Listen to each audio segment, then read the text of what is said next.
Bom, liderança é o segundo dos princípios listados na norma. Óbvio, né? Para qualquer projeto, para qualquer processo novo, e inclusive para manter os processos que funcionam dentro de uma empresa, todo mundo sabe e reconhece a imensa necessidade de que haja líderes capacitados, pessoas que assumem as responsabilidades e conduzem esses processos, atingem as metas, cumprem prazos, coordenam bem os cronogramas. Na ISO não é diferente, né?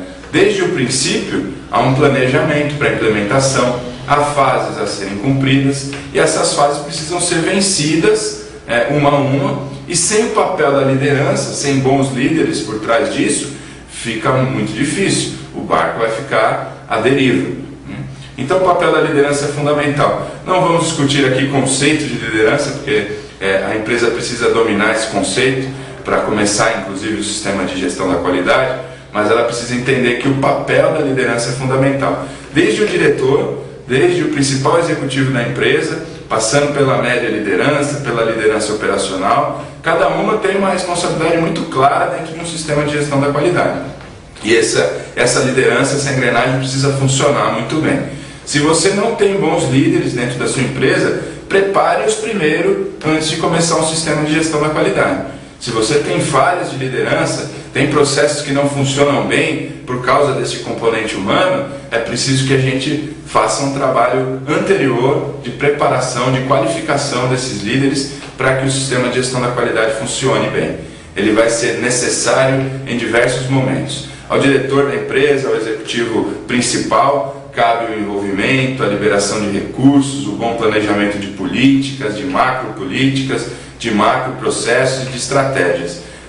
E para a média liderança cabe disseminar toda essa implementação, acompanhar prazos, acompanhar o desenvolvimento das tarefas, dos procedimentos, a sua implementação efetiva. Então ela tem um papel absolutamente fundamental. Se sua empresa não tem uma liderança adequada, repito, prepare-a antes de começar um processo de sistema de gestão da qualidade.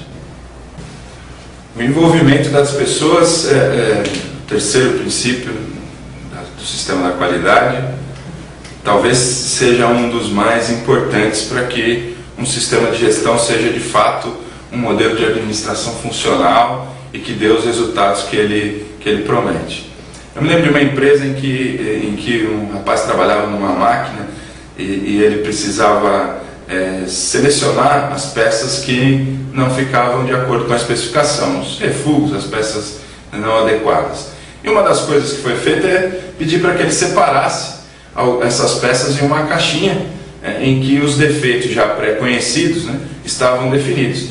Então a peça apresentava o defeito A, ele colocava a peça na colmeazinha A, com defeito B na colmeia B. Assim, de maneira que o gestor da qualidade, o encarregado da área, pudesse definir quais eram os defeitos, as suas frequências, quantificar isso para iniciar então um trabalho de melhoria. Era preciso que ele fizesse essa tarefa, mas não se conseguia que nem ele e que nenhum outro operador fizesse isso de maneira adequada.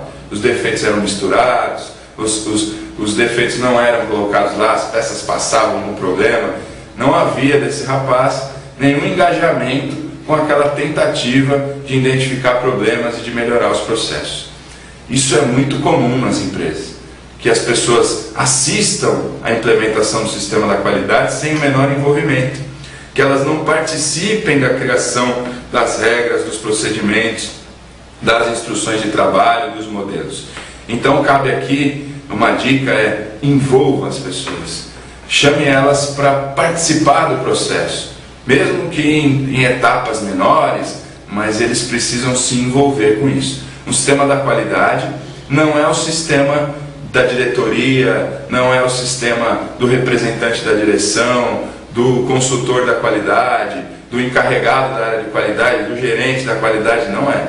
Um sistema de gestão da qualidade é uma ferramenta que deve ser absorvida e utilizada por todo mundo dentro da empresa.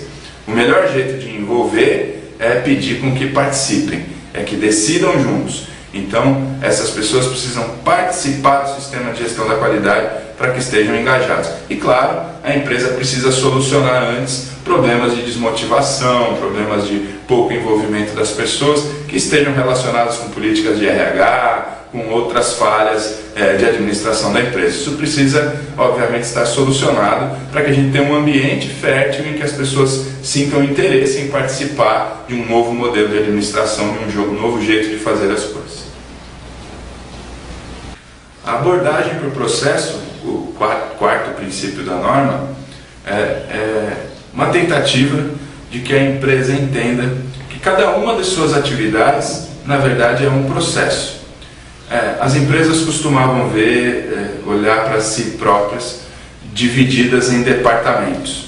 O departamento de compras, o departamento de vendas, o departamento de produção. Mas, na verdade, tudo que é realizado está interligado. A área de produção não consegue fazer nada se não houver um planejamento, um PCP antes. Não consegue fazer nada, não consegue fazer chegar no cliente se não houver uma área de armazenamento, distribuição. Então as atividades estão relacionadas, isso é claro, óbvio.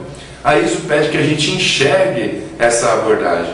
Verifique que a empresa, na verdade, tem vários links, que os processos estão interligados.